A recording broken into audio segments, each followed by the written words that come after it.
Hello, everyone, and thanks so much for joining us live on CBS News Colorado. We are back here in the sports office alongside sports anchor Rod Mackey. I am Michael Spencer, and we are saving room in the middle for everyone's favorite. I always wanted to do a Collinsworth slide. That, ladies and gentlemen, is how you make an entrance. Look, we're back here because we're kind of in this weird spot in the sports department. Not that you guys need me to tell you this, but the Avs are on their winter break for the Winter Olympics. The Nuggets are approaching the All-Star break as well. So let's start with where this Colorado Avalanche team is, because they've got, 8 guys playing in the Olympics right now.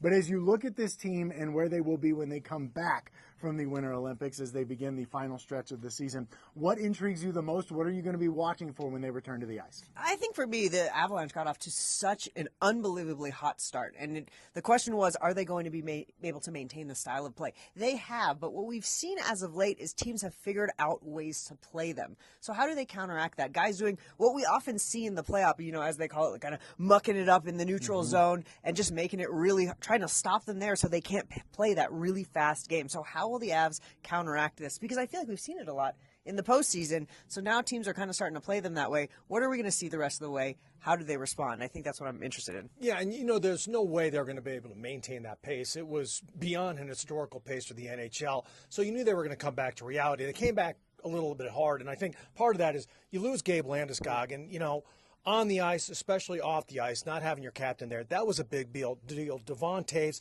not being alongside Cale Makar. So those were 2 injuries that I think really, really hurt this team. In a way, I think this break, actually a couple ways, is really nice for the Avalanche.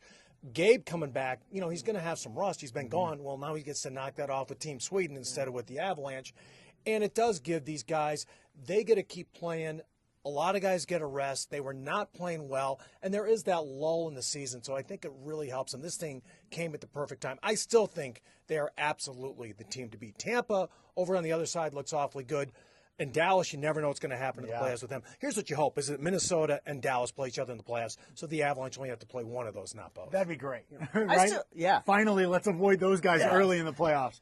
And I still feel good about the Avs and about where they're at. But you mentioned Gabe Landeskog, and I have said this and I've talked about this before. I've never seen a single player have such an impact on a team, arguably more leadership than even what he does on the ice. This team is just a different animal with and without Gabe Landeskog. You saw it even when he was missing for periods in this year, which is startling. But I think him getting to knock off that rust, coming back, it's just huge. He's kind of a captain and a coach.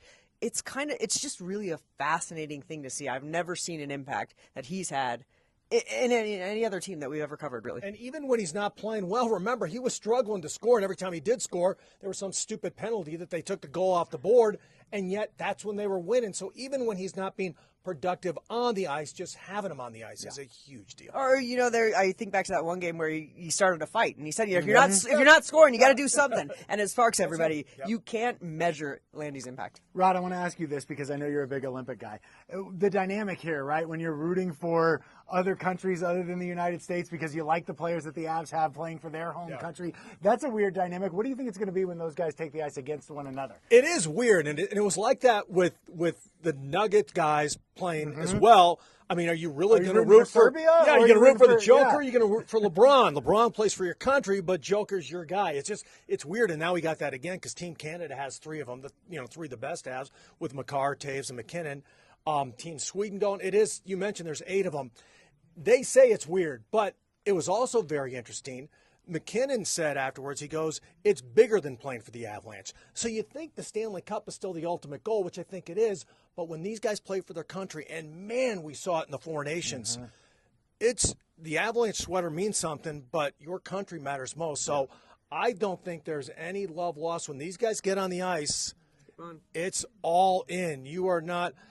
Now, I don't think you're going to make a run at Cale Makar if you but they're not holding back besides maybe a little bit of a cheap shot. That would make for a great story, although a bit of a conflicting one. If Gabe made a run at Cale or something like that. I think there's 2 really interesting things, though, going on here. First of all, you got to talk about Brock Nelson and the family lineage. And the last 2 times that the American team won gold, he had a relative on those teams, the Miracle, 1980 and 1960 as well. Would just be unbelievable if he could do the three-peat, and what a family legacy to be carrying on. I think that's amazing. You go back to Nathan McKinnon, and he said, hockey in Canada, there's pressure. Yeah. There is pressure on Team Canada. It's different. There's a great quote going around if you look up Nathan McKinnon, where a reporter who's not used to the Nathan McKinnon experience was asking him, like, do you get to enjoy this? And he's like, no, I'm here to win. And the guy said, you going to take it in? And he just said, no.